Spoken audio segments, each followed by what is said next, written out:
सूरज की उम्र करीब 36-37 साल की हो चुकी थी, पर अभी भी वह अपनी जिंदगी में अकेला था, क्योंकि वह अपने प्यार को अपनी जिंदगी में शामिल नहीं कर पाया था। इसलिए कभी शादी न करने का फैसला ले लिया था। बहुत प्यार करता था नीलू से, लेकिन नीलू उसे मिल नहीं पाई थी, क्योंकि उसके घर वाले किसी भी कीमत पर नीलू को अपने घर की बहू बनाने को तैयार नहीं हुए थे। वजह सिर्फ और सिर्फ यह थी कि नीलू का स्टेटस उन लोगों के स्टेटस के हिसाब से नहीं था। नीलू पास के ही गांव में रहती थी और वहीं एक स्कूल में टीचर थी। माँ बाप की इकलौती संतान थी और माँ बाप की जिम्मेदारी नीलू के सिर पर थी। धन दौलत के नाम पर सिर्फ थोड़ी सी जमीन थी नीलू के पिताजी की, और एक दुकान थी जिससे घर का खर्चा मुश्किल से चलता था। और नीलू अपने पढ़ाई का खर्च और थोड़े बहुत घर खर्च में स्कूल में टीचर की नौकरी करके अपने पिता की मदद करती थी। अपने दोस्त की शादी में सूरज की मुलाकात नीलू से हुई थी, क्योंकि बारात नीलू के गांव ही गई थी। नीलू भी शादी में शामिल होने के लिए आई थी, क्योंकि लड़की नीलू की दूर की बहन लगती थी। वहीं पर नीलू के रंग रूप पर सूरज मरमिटा था। ऊपर से नीलू की व्यवहार कुशलता ने उसे नीलू का दीवाना बना दिया था। आज के जमाने में इतनी व्यवहार कुशल लड़की, देखने में इतनी भोली भाली, ठीक ठाक पढ़ी लिखी, हर तरह से सूरज को पसंद आ गई थी नीलू। उसके बाद बीच बीच में वक्त निकालकर सूरज और नीलू कहीं कहीं मिलते रहते, क्योंकि नीलू भी सूरज को पसंद करने लगी थी। लेकिन किसी को कानों कान इसकी भनक नहीं थी, और कभी कभी फोन पर भी नीलू और सूरज बातें करते। सूरज ने तय कर लिया था कि नीलू ही उसकी जीवन संगिनी बनेगी। लेकिन जब सूरज ने नीलू के बारे में अपने घर में बताया, तो सूरज के घर वाले बिल्कुल भी इसके लिए तैयार नहीं हुए। सूरज की माँ तो बिल्कुल आग बबूला हो गई और बोली, तुम्हें और कोई लड़की नहीं मिली? वह गांव की गवार मिली, जिसका स्टेटस भी हमारे सामने कुछ नहीं, उससे ज्यादा अच्छे तो हमारे घर के नौकर है, और तुम्हें लगता है मैं उसे अपने घर की बहू बनाऊंगी? औकात ही नहीं है उसकी मेरे घर की बहू बनने की। ऊपर से माँ बाप की इकलौती बेटी, माँ बाप की सारी जिम्मेदारी उसके ऊपर है। तो तुम क्या चाहते हो, मैं ऐसी बहू लेकर आऊं जो बात बात पर अपने मायके भागती फिरे? क्योंकि उसका कोई भाई तो है नहीं, तो सारी जिम्मेदारी उसे ही निभानी है, और तुम अपनी कमाई का आधा हिस्सा अपने ससुराल वालों की सेवा में लगाते रहो। मैं इतनी बेवकूफ नहीं हूँ कि ऐसी लड़की को अपने घर की बहू बनाकर ले आऊं। यह शादी कभी नहीं हो सकती, भूल जाओ उसे। लेकिन सूरज किसी भी कीमत पर नीलू को भूलने के लिए तैयार नहीं था, और सूरज के माँ बाप किसी भी कीमत पर नीलू को अपने घर की बहू बनाने के लिए तैयार नहीं थे। सूरज की माँ ने सूरज से साफ साफ कह दिया था कि अगर वह नीलू से शादी करेगा तो इस घर से उसके सारे रिश्ते खत्म हो जाएंगे।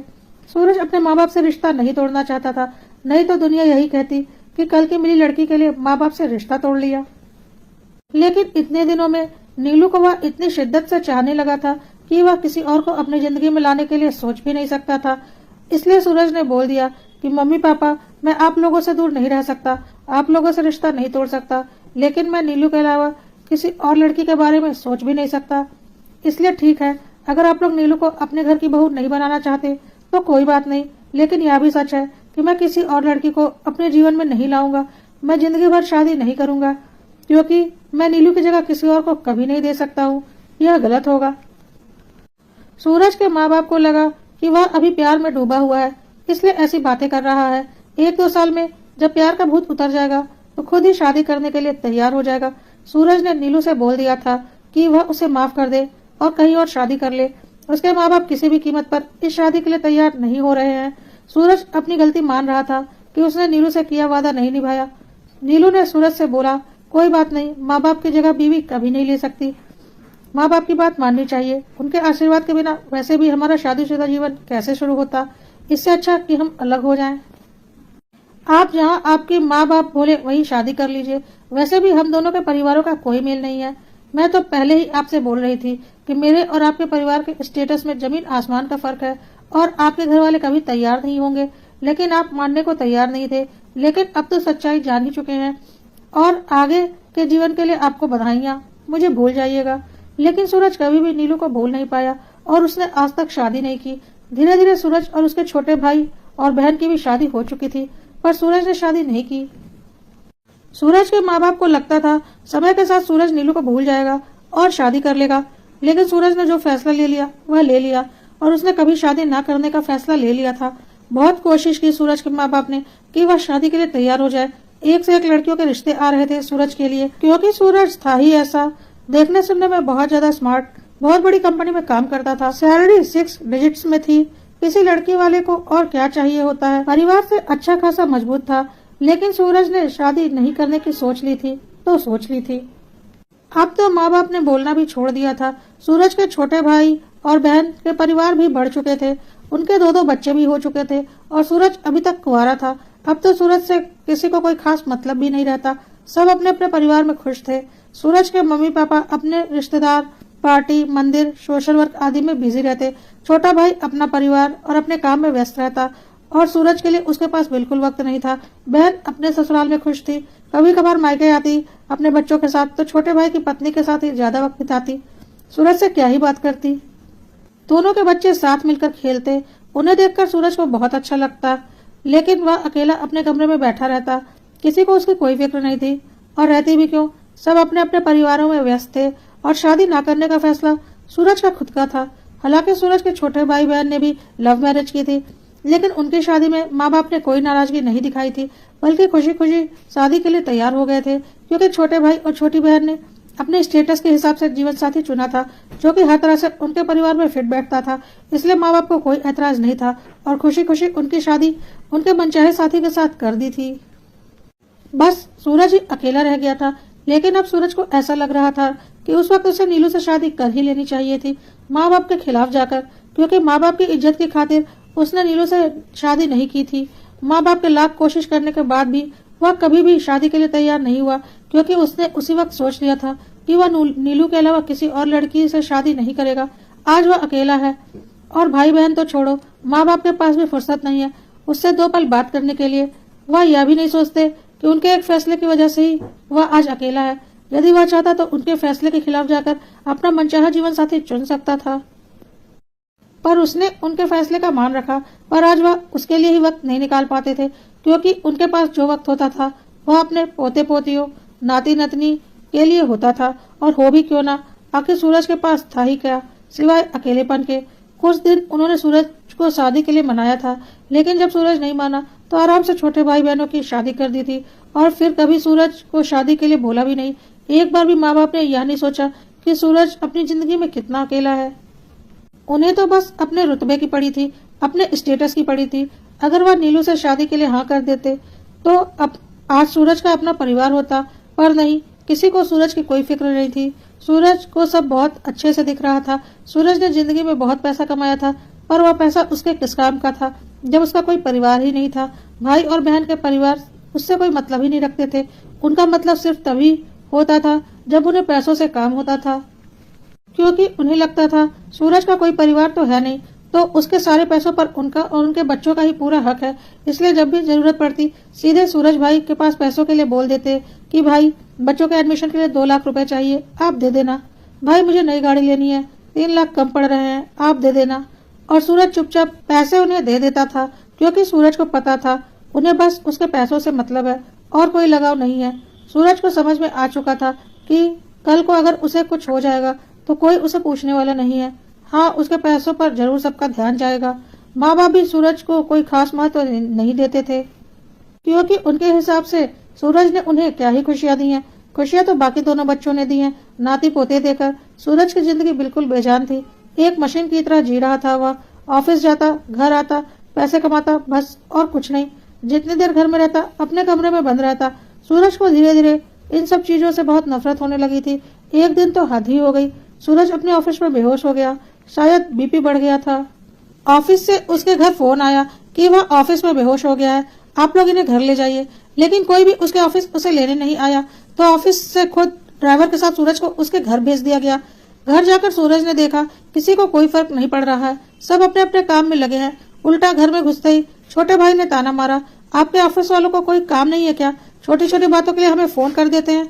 अरे आप बेहोश हो गए तो हम क्या करें, हमारे पास अपने काम भी तो हैं। आप सही से खाएंगे पिएंगे नहीं तो बेहोश तो होंगे ही, और हम अपना परिवार देखें, अपनी नौकरी देखें या आपको देखें? आपकी जिम्मेदारी का ठेका हमने थोड़ी ना ले रखा है। माँ ने भी ताना मार दिया, अगर आज अपना परिवार कर लिया होता तो कम से कम तेरे बीवी बच्चे तो होते। अब तेरे भाई बहन से तो मैं नहीं बोल सकती कि तेरी खातिरदारी करें, और हमारी तो उम्र हो चुकी है, हमसे कोई उम्मीद रखना भी मत, इसके लिए तू खुद जिम्मेदार है। कहकर माँ भी अपने कमरे में चली गई। किसी ने एक बार भी सूरज की तबीयत के बारे में नहीं पूछा, बल्कि उसे 2 बातें सुना दी। आज सूरज का दिल पूरी तरह से टूट गया था और उसे समझ में आ गया था कि माँ बाप भाई बहन कोई अपना नहीं होता, बस जीवन साथी ही अपना होता है। जैसे मेरी माँ और मेरे पिताजी, अगर किसी को एक खरोच भी आ जाए तो दूसरे की सांस अटक जाती है। जैसे मेरा भाई और उसकी बीवी एक दूसरे पर जान छिड़कते हैं, जैसे मेरी बहन और उसका पति दो जिस्म एक जान है। लेकिन मेरी जिंदगी में कौन है? कोई नहीं। यह सब सूरज सोच ही रहा था कि उसकी बहन आई और बोली, भैया आज मार्केट गई थी तो यह सेट बहुत पसंद आ गया तो मैंने ले लिया। 2 लाख रुपए कम पड़ गए हैं, प्लीज आप पे कर दीजिए। बहन उस वक्त घर पर ही थी जब सूरज बीमार होकर ऑफिस से घर आया था, ऑफिस के ड्राइवर के साथ, लेकिन एक बार भी उसका हालचाल नहीं पूछा था। और अभी जब पैसों की जरूरत पड़ी तो तुरंत भाई की याद आ गई। और बेशर्मी तो देखो, अभी भी उसका हालचाल पूछने के बजाय सीधा पैसों की बात कर रही है। सूरज ने कोई जवाब नहीं दिया। बोला, अभी मेरी तबीयत ठीक नहीं, मुझे अकेला छोड़ दो, और आंखें बंद करके लेट गया। बहन को कुछ अजीब सा लगा, क्योंकि सूरज तो एक बार में ही पैसे देने को तैयार हो जाता है, और वह भुनभुनाते हुए चली गई।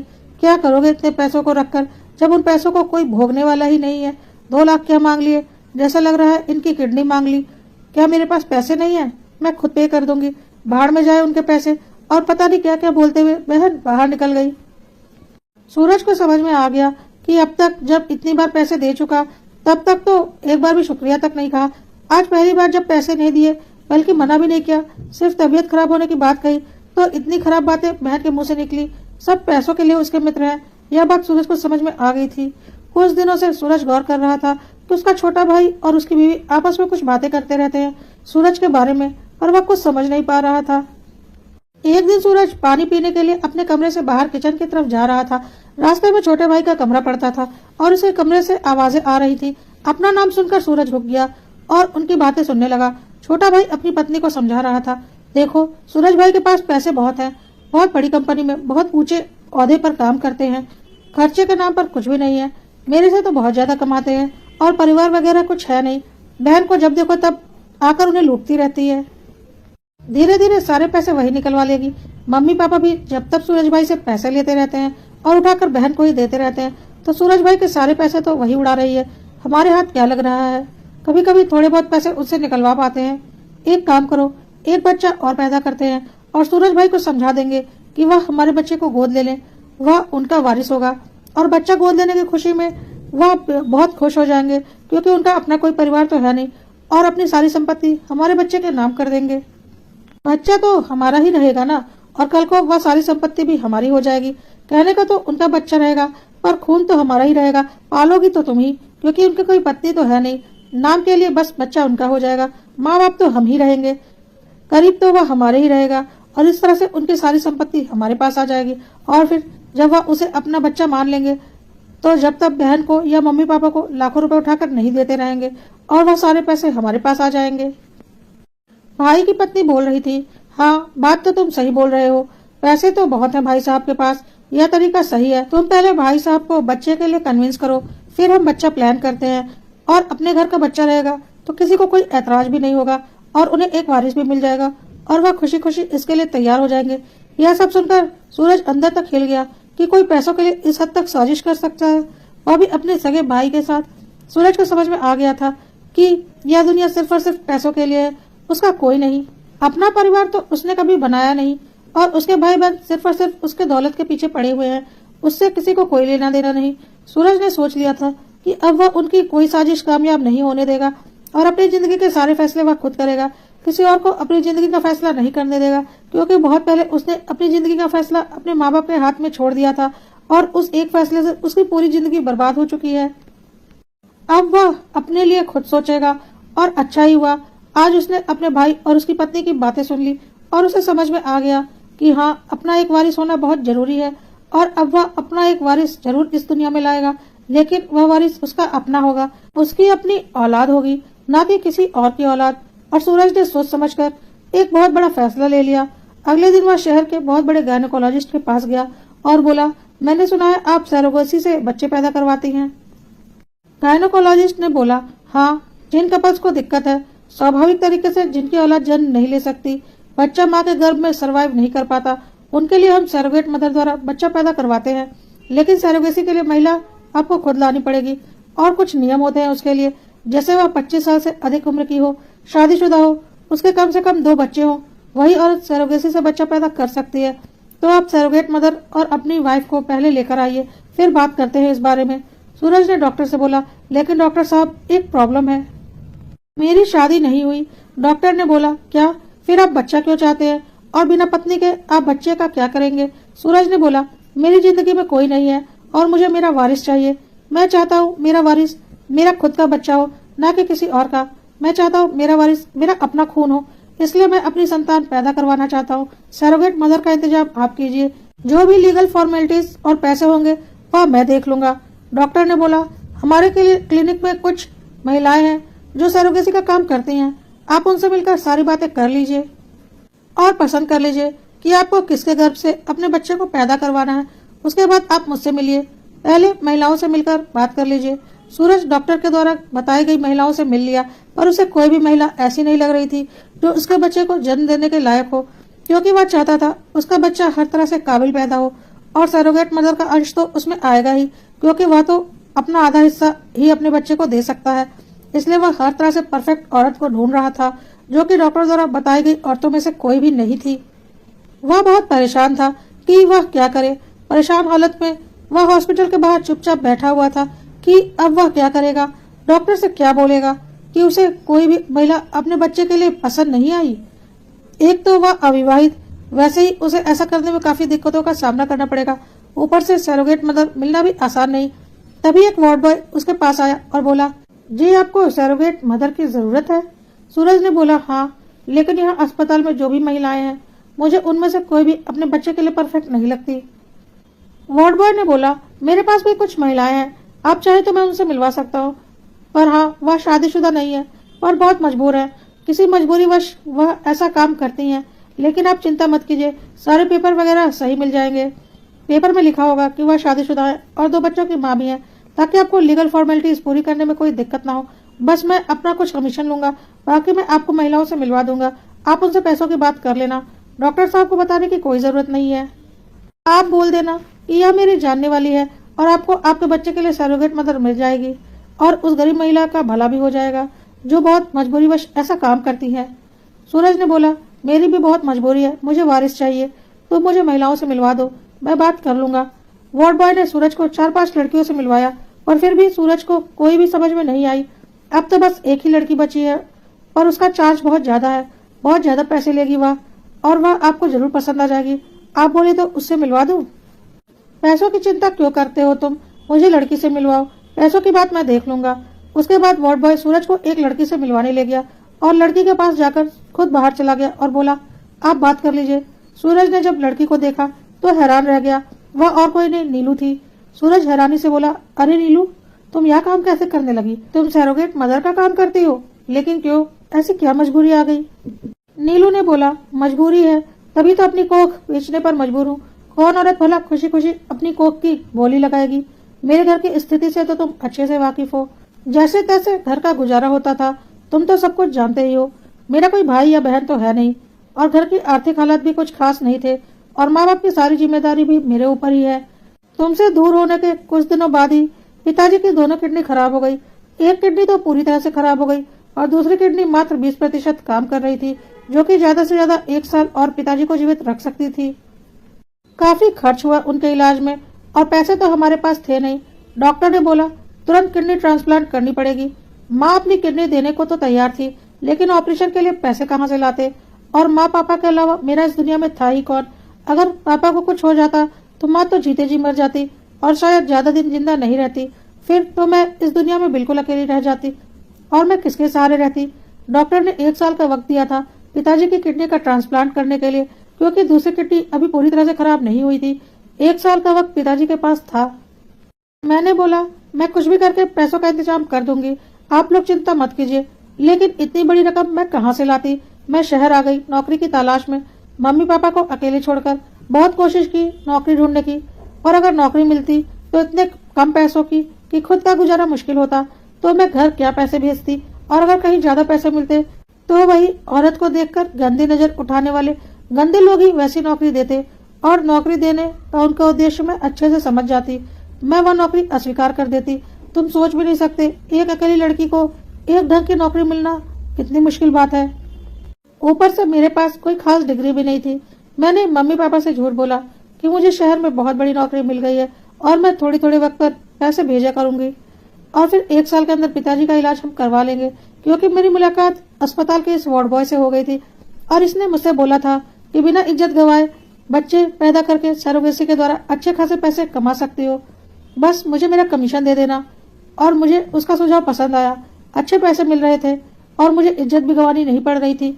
उसने मेरे फर्जी कागजात बनवाए, जिसमें मुझे शादीशुदा और 2 बच्चों की माँ दिखाया। उसके बाद उसने मुझे सरोगेट मदर वाला काम दिलवाया।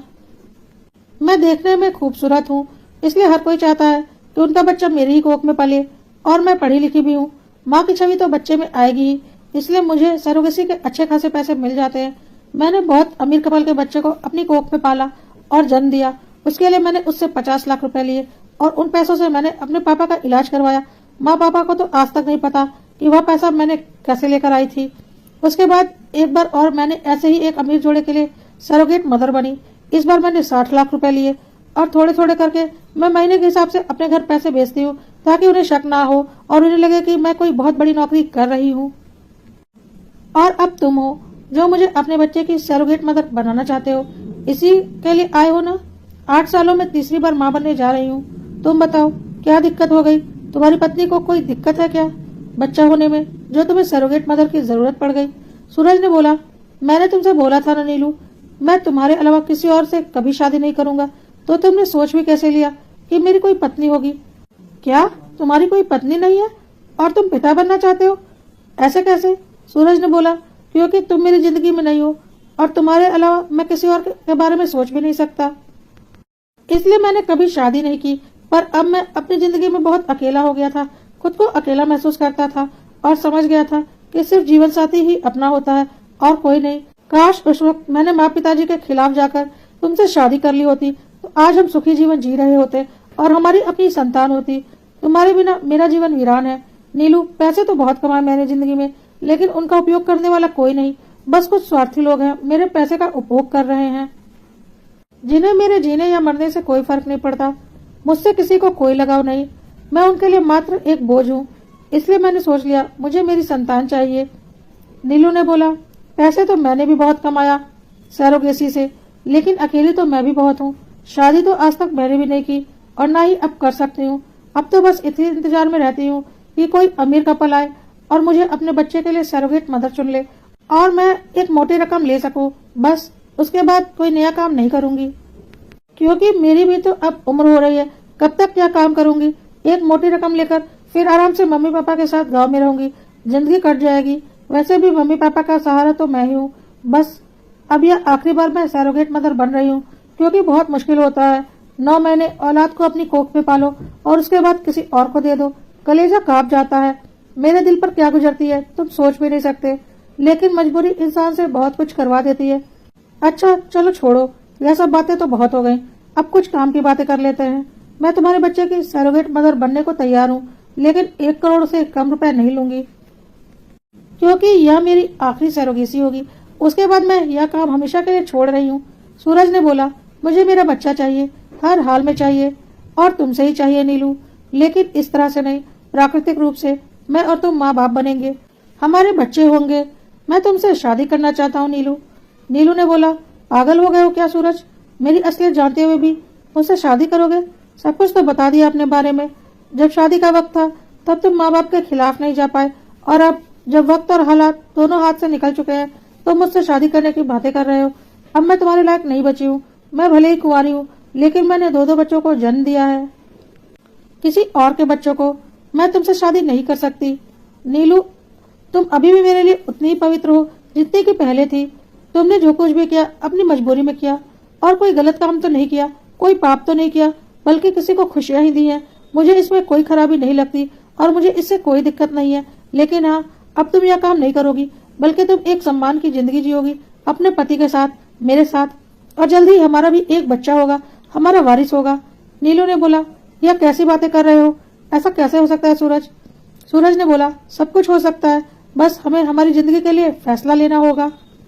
तुम अभी चलो मेरे साथ अपने गांव, तुम्हारे मम्मी पापा के सामने तुम्हारा हाथ मांगूंगा और तुमसे शादी करूंगा। और हाँ, तुम्हारे मम्मी पापा की सारी जिम्मेदारी मेरी, वह हमारे साथ रहेंगे, तुम उनकी चिंता बिल्कुल मत करो। बहुत गलत फैसला ले चुका हूँ अपनी जिंदगी में और देख लिया उन फैसलों का नतीजा। आज अपना कहने के लिए मेरे पास कोई नहीं है, लेकिन अब मैं सिर्फ अपने लिए सोचूंगा। मुझे अपनी जिंदगी जीनी है, बस तुम मेरे साथ चलने को तैयार रहो, कदम से कदम मिलाकर। कहकर सूरज ने अपना हाथ नीलू की तरफ बढ़ा दिया, जिसे नीलू ने खुशी खुशी थाम लिया, क्योंकि अब वह भी अपनी जिंदगी में एक स्थिरता चाहती थी और ईश्वर ने उसे आज दोबारा मौका दिया था। सूरज नीलू को लेकर सीधा उसके माँ बाप के पास गया और उनकी इजाजत से नीलू के साथ वही गांव के मंदिर में शादी कर ली और फिर नीलू को लेकर अपने घर आया, इस वादे के साथ कि जल्द ही उसके मम्मी पापा को भी वह अपने पास बुला लेगा। नीलू को देखते ही सूरज के माँ पापा चिल्लाने लगे, यह किस गरीब गवार को हमारे घर की बहू बनाकर ले आया। नीलू को सूरज की माँ ने पहचान लिया था, क्योंकि सूरज ने नीलू की तस्वीर अपनी माँ को दिखा रखी थी। मैंने तो पहले ही इससे शादी करने के लिए तुझे मना कर दिया था। सूरज ने बोला, हाँ आपने मना कर दिया था और मैंने मान लिया था, और आज मैं अपनी जिंदगी में पूरी तरह से अकेला हूँ। किसी को मेरी खुशी या दुख से कोई मतलब नहीं होता, हर कोई अपने परिवार में व्यस्त है। बस मेरा कोई परिवार नहीं है और किसी को इसकी कोई फिक्र भी नहीं है। हर किसी को बस मेरे पैसों से मतलब है, और जब सब स्वार्थी होकर सोच रहे हैं तो मैं क्यों न स्वार्थी होकर सोचूं।